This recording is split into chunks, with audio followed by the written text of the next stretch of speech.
আমরা দীর্ঘ বছর ধরে বসন্ত উৎসব উদযাপন করে আসছি। আর আমাদের এই অনুষ্ঠানের মূল লক্ষ্যই হচ্ছে ফুল দিয়ে দোল উৎসব, অর্থাৎ যেখানে কোনো ধরনের রঙের ব্যবহার করা হয় না, সম্পূর্ণভাবে আবির বর্জিত একটা অনুষ্ঠান ফুল দিয়ে দোল উৎসব।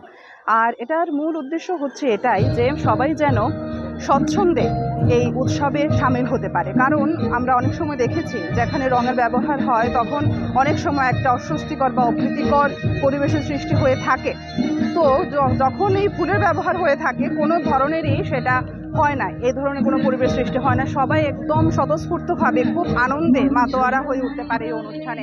বা অনেকের কোনো কি বলে যে স্কিন ডিজিজ যেটাকে বলে সেটাও হয়তো থাকতে পারে, অ্যালার্জির প্রবলেম যেটা রঙের ক্ষেত্রে অনেক সময় হয়ে থাকে। বাজারে খুব একটা ভালো রং পাওয়া যায় না, কিন্তু আমাদের গাঁদা ফুলই বেশি ব্যবহার করা হয় এবং পরিবেশটা দেখতেও খুব সুন্দর হয়ে ওঠে যখন গানের সাথে সবাই, যত দর্শক শ্রোতা থাকেন সবাই এই নৃত্যানুষ্ঠানে মেতে ওঠেন ফুল উড়িয়ে। তো আমাদের বিশেষত্ব এটাই যে আমাদের ফুলের উৎসব, কোনো ধরনের আবির নেই। আর এটা আমাদের খুবই গর্বের, বলতে গর্ব হয় যে বছর বছর আমাদের সংগঠন বা শিল্পীদের সংখ্যা বাড়ছে। ওনারা সবাই নিজে থেকে আমাদের সাথে যোগাযোগ করছেন যে আপনাদের কি এবছর অনুষ্ঠান হচ্ছে না, বা হলে কখন হচ্ছে, কোথায় হচ্ছে। নিজে থেকে ওদের খুব আগ্রহ।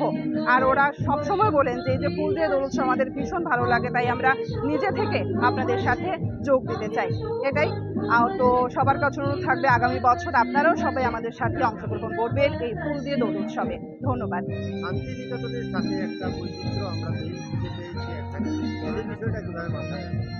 তো আমরা জানি বাঙালির দোল উৎসব মানেই হচ্ছে শান্তিনিকেতন। আর বসন্ত উৎসব রবি ঠাকুর ছাড়া কখনোই সেটা পরিপূর্ণ হতে পারে না। তো অনেক বাঙালি ছুটে যান এই দোল উৎসবে শান্তিনিকেতনে। তো আমাদের পক্ষে তো আর সবসময় এটা সম্ভব হয়ে ওঠে না যে বছর বছর আমরা শান্তিনিকেতনে ছুটে যাব।